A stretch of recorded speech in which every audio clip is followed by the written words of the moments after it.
لا شريك له وأشهد أن محمدا عبده ورسوله لا نبي بعده. اللهم صل وسلم على نبينا ورسولنا محمد صلى الله عليه وسلم وعلى آله وأصحابه ومن تبعهم بإحسان إلى يوم الدين. قال الله عز وجل في كتابه الكريم: أعوذ بالله من الشيطان الرجيم. إنا نحن نزلنا الذكر وإنا له لحافظون. Jamaah rahimakumullah, syukur kita panjatkan kepada Allah Subhanahu wa taala. Kita dipertemukan dan juga kita diijabahkan doa kita. Bulan Rajab berakhir dan disampaikan di bulan Ramadan. Ketika di bulan Sya'ban juga demikian. Kita berdoa kepada Allah dari berakhir dan kita disampaikan pada bulan Ramadan, dan akhirnya pada bulan ini doa kita diijabah oleh Allah Subhanahu wa taala. Dan sebagai bentuk komitmen dan bentuk bersyukuran adalah apa yang telah kita sampaikan dalam bulan Rajab harus kita laksanakan di bulan Ramadan ini. Bukankah kita ingin memperbaiki kualitas ibadah kita di bulan Ramadan ini, dan juga bukankah kita ingin memperkuat dan memperkuat keimanan kita di bulan Ramadan ini? Maka inilah waktunya, dan semoga kita termasuk hamba yang bertakwa. Salam semoga tetap tercurahkan kepada baginda Rasulullah Sallallahu Alaihi Wasallam, kepada keluarga sahabat tabiin dan juga orang-orang yang senantiasa memperjuangkan sunnah beliau. Jamaah rahimakumullah, pagi kali ini kita akan belajar bersama terkait dengan keindahan linguistik Al-Quranul Karim. Menjadi awal yang baik ketika Ramadan, bulan Ramadan, syahrul Ramadan sebagai syahrul Quran. Di dalam kita berinteraksi dengan Al-Quranul Karim, maka ketika ada yang sesuatu yang kita ambil dari ayat Al-Quran itulah yang akan berubah sikap kita perilaku kita. Akan berbeda ketika kita berinteraksi dengan Al-Quran hanya sebatas melihat, sebagaimana orang yang kemudian melakukan perjalanan, ada pemandangan yang baru di samping cuma dilihat saja, maka tidak akan membekas lebih banyak, lebih dalam dibanding jika ketika kita melihat ayat-ayat Al-Quran kemudian kita memahami apa yang diinginkan ayat itu atas diri kita. Salah satu yang dilakukan oleh sahabat radhiyallahu anhu ketika membaca Al-Quran adalah mencari tahu apa yang diinginkan ayat ini dari diri saya. Apakah ayat ini menginginkan saya melakukan satu perintah, atau meninggalkan satu larangan, atau memberikan informasi yang berupa kisah atau pelajaran dari generasi atau orang terdahulu. Maka inilah akan membentuk perilaku kita tentunya menjadi lebih baik karena kita belajar dari Al-Quran ini. Jamaah rahimakumullah, sekalipun demikian bahwa kita meyakini Al-Quran adalah kalamullah, firman Allah Subhanahu wa taala, tetapi masih ada orang-orang yang kemudian mencari-cari alasan untuk mencari tahu dan juga membuat satu tantangan terhadap Al-Quran. Tidak hanya sekarang, yang kemarin di Swedia usaha untuk membakar Al-Quran Karim, tetapi diberitakan bahwa pelakunya sendiri melakukan menerima rasa takut yang luar biasa dalam diri yang belum terjadi. Itu bisa jadi adalah Allah mengirimkan satu peringatan kepada pelakunya yang tidak diketahui oleh kita. Maka Allah mengatasi dengan cara yang Allah sendiri. Pada zaman dulu juga demikian. Kalau kita dengar nama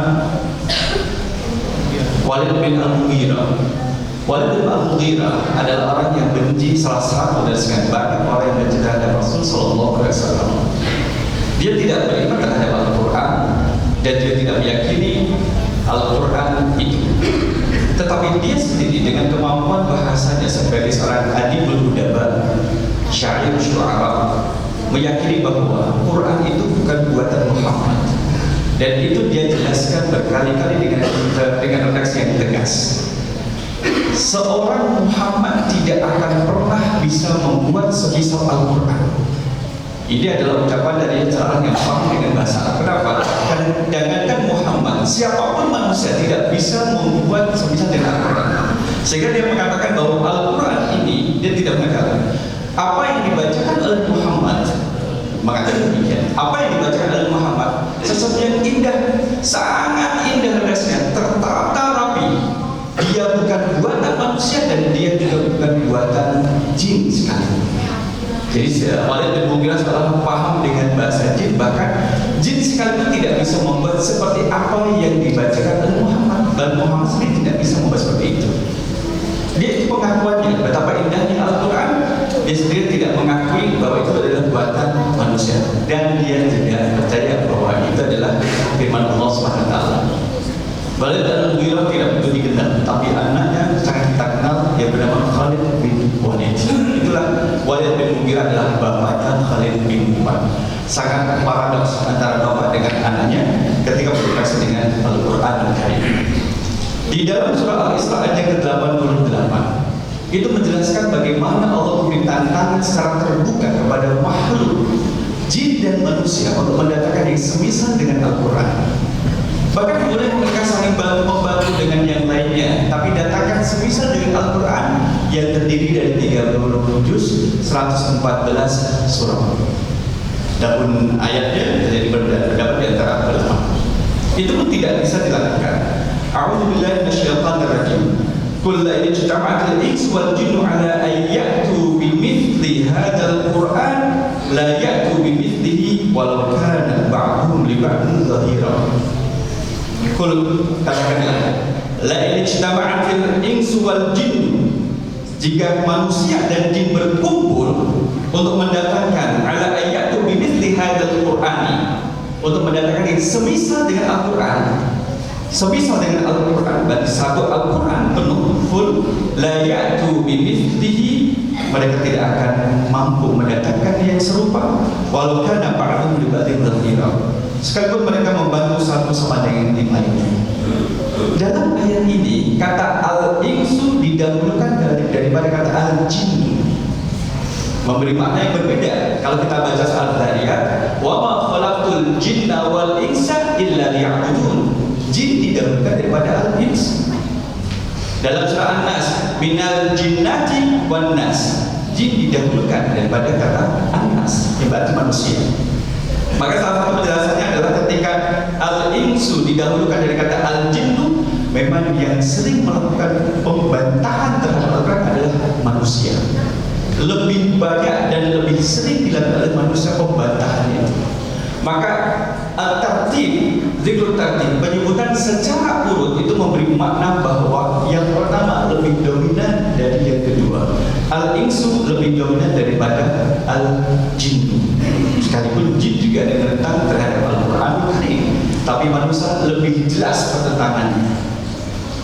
Jamaah rahimakumullah, ketika satu semisal satu Al-Quran atau semisal Al-Quran dibuka tantangannya oleh Allah dan tidak ada yang mampu menandingi, maka tantangan itu Allah turunkan dari 10 surah.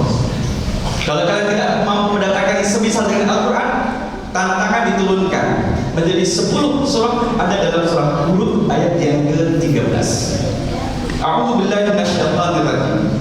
Am yaquluna naftara qul fa'tu bi ashri suwarin mithli muftariyatin wad'u man istata'tum min dunillahi in kuntum shadiqin.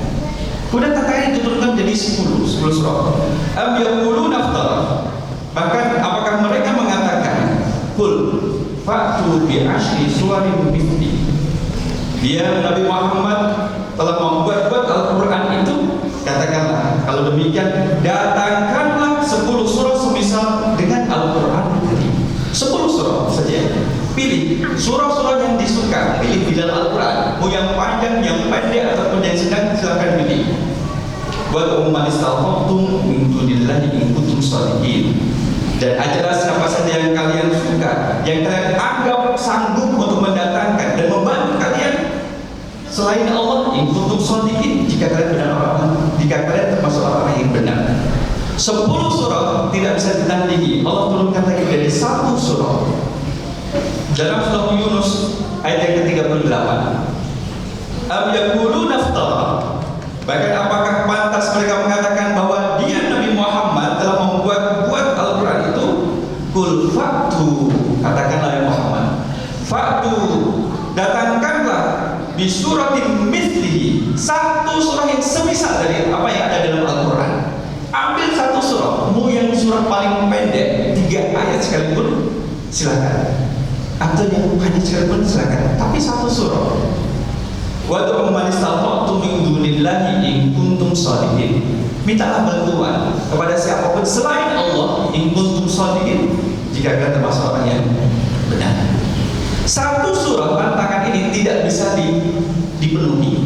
Maka di dalam Al-Baqarah 24 Allah berfirman, fa illam taf'alu wa lam taf'alu fattaqun nar allati waquduha an-nas wal hijarah u'iddat lil kafirin. Fa illam taf'alu, jika kamu tidak mampu membuatnya, walan menggunakan bukan wala tapi walan lan ketika diikuti dengan fi'lul mudhari', taf'alu fi'lul mudhari', maka memberi makna tidak akan pernah bisa sekarang dan yang akan datang pun tidak akan pernah bisa. Seolah ada dikunci oleh Allah. Walan ta'alu, kalian tidak akan mampu bisa untuk mendatangkan yang semisal dengan Al-Quran, menandingi Al-Quran pun tidak akan pernah bisa. Maka fattaqun nar allati waquduha an-nas wal hijarah, maka takutlah kepada api neraka yang bahan bakarnya adalah manusia dan batu. U'iddat lil kafirin, yang Allah siapkan bagi orang-orang kafir.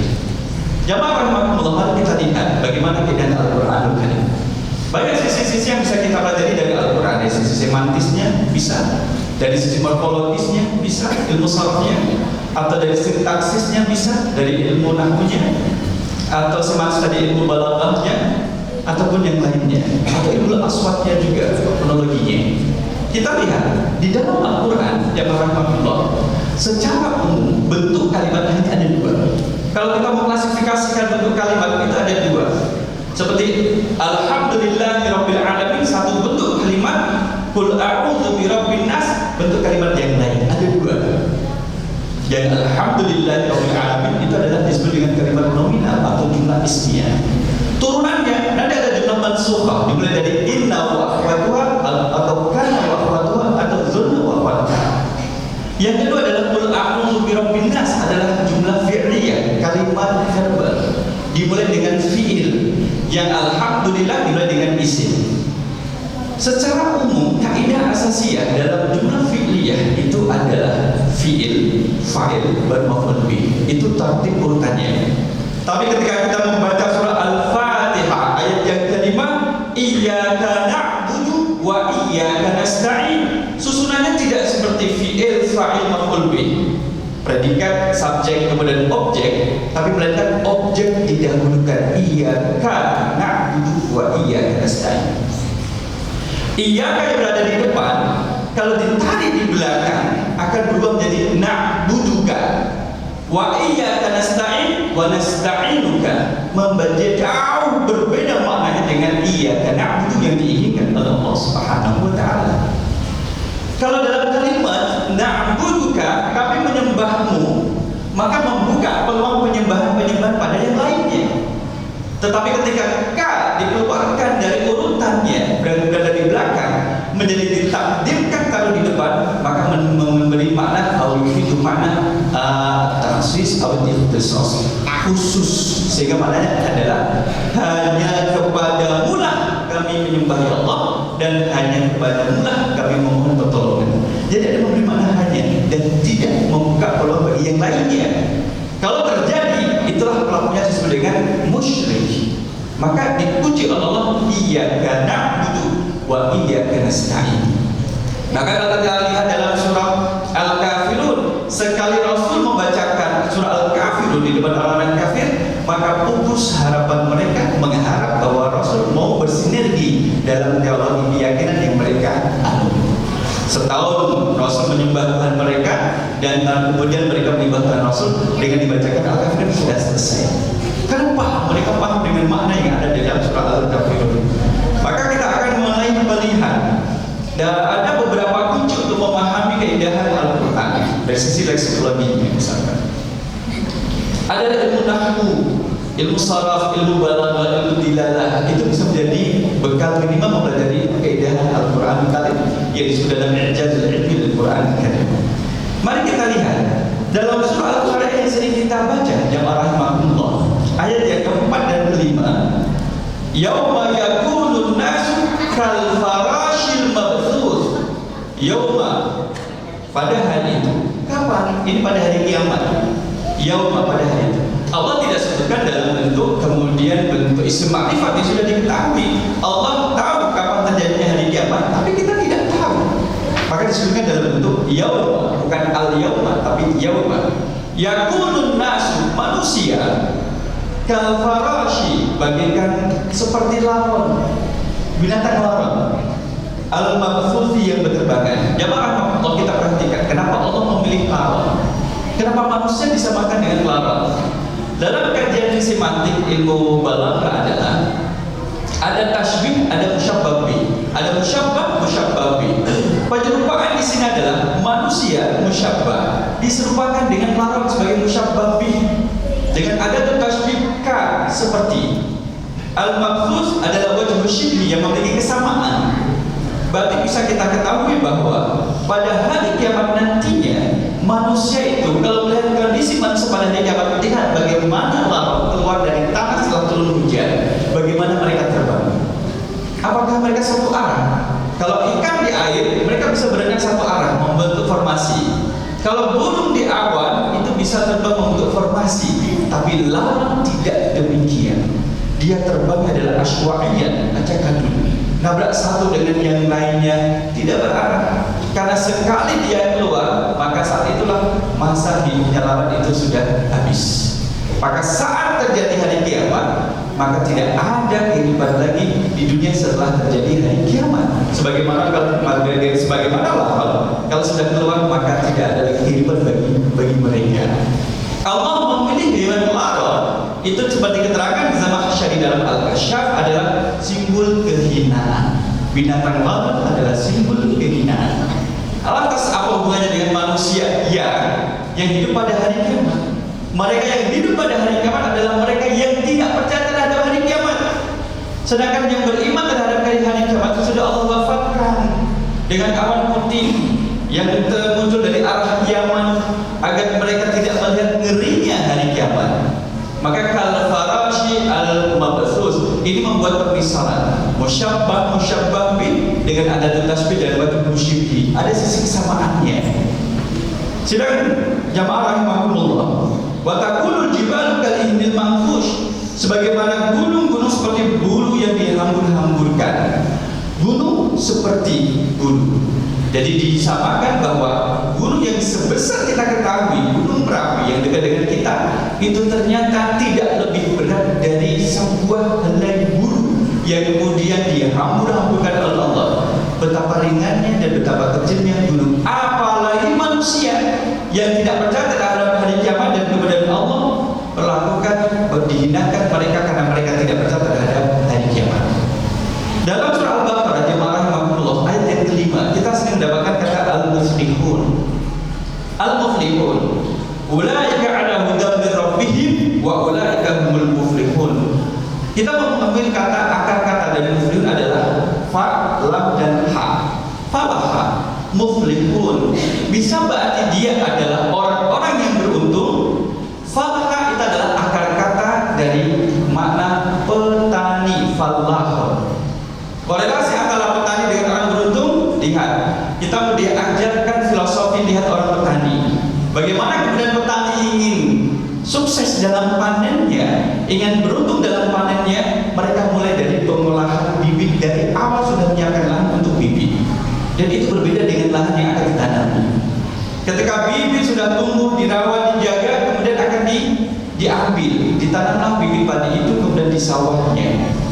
Dan kemudian dirawat, dibina sampai nanti panen baru bisa dinikmati. Maka itu kalau kita beramal di dunia tidak hanya sekedar banyak, tapi bagaimana merawat amal ibadah kita agar tidak menguap dikarenakan riya, agar tidak menguap dikarenakan sombong dan juga pamer dengan yang lainnya. Itu muflihun, dan Al-Quran sudah jelas menggambarkan tentang hal itu. Dan sebelum akhirnya rahimahumullah, saya membuat perbandingan di dalam surah Fussilat ayat 30 dengan surah Al-Qadr ayat yang keempat. Kalau dalam Fussilat adalah tatanazzalu dengan dua huruf ta, Sedangkan dalam surah Al-Qadar, tanazzalul malaikatu warruhu fiha, bercerita tentang Lailatul Qadar. Lailatul Qadar dalam satu tahun berapa kali turun Bapak Ibu? Sekali. Dalam surah Al-Qadar itu menjelaskan tanazzalul malaikatu, turunnya malaikat ke bumi itu adalah sekali pada malam kemuliaan, pada Lailatul Qadar. Tetapi tatanazzalu dalam surah Fussilat 30 adalah di saat ada orang mukmin meninggal, saat itulah malaikat turun membawa kabar berita yang menyampaikan alla takhafu wa la tahzanu, jangan takut dan janganlah sedih wahai kaum mukmin yang telah datang ajal untuk meninggal. Wa abshiru bil jannati allati kuntum tu'adun, dan berbahagialah, bergembiralah dengan surga yang telah dijanjikan kepadamu. 1 tahun jamaah rahimahullah, berapa orang mukmin meninggal? Banyak. 1 tahun berapa kali Lailatul Qadar? Cuma sekali. Karena cuma sekali turunnya malaikat pada Lailatul Qadar, maka dalam surah Qadar difirmankan oleh Allah, tanazzalu, taknya 1. Sedangkan dalam Fussilat ayat 30, karena sering malaikat itu turun untuk mencabut nyawanya orang-orang yang beriman dalam setahun lebih banyak, maka taknya ditambah menjadi 1, tatanazzalu, dan ini keterangannya ada dalam Balaghatul Kalimah. Terakhir jemaah rahimahumullah, kalau kita baca Al-Qur'anul Karim, nanti ketika kita membaca Al-Qur'anul Karim, lihat bagaimana Nabi Isa memanggil kaumnya. Nabi Musa memanggil kaumnya ya qaumi, Nabi Muhammad SAW memanggil kaumnya ya qaumi, tapi Nabi Isa memanggil kaumnya bukan ya qaumi. Mungkin tidak kita dapatkan dalam Al-Quran. Nabi Isa memanggil kaumnya ya qaumi, tidak, melainkan ya Bani Israel. Kenapa tidak memakai ya qaumi? Ya qaumi, panggilan dari seorang nabi, seorang rasul kepada kaumnya, ketika nabi rasul ini memiliki silsilah nasab ke atas, punya bapak punya kakek, punya buyut, dan seterusnya ke atas. Sedangkan Nabi Isa alaihissalam tidak memiliki silsilah ke atas, tidak memiliki bapak, sehingga dia tidak pernah memanggil umatnya dengan ya qaumi, melainkan ya Bani Israel. Demikian beberapa sekelumit dari keindahan Al-Qur'anul Karim. Semoga bermanfaat dan menjadikan kita lebih tenang dan juga lebih melambatkan dalam mentadabburi Al-Qur'anul Karim. Semoga bermanfaat. Subhanakallahumma wa bihamdika asyhadu an la ilaha illa anta astaghfiruka wa atubu ilaik. Aku qouli hadza astaghfirullah li wa lakum. Wassalamualaikum warahmatullahi wabarakatuh.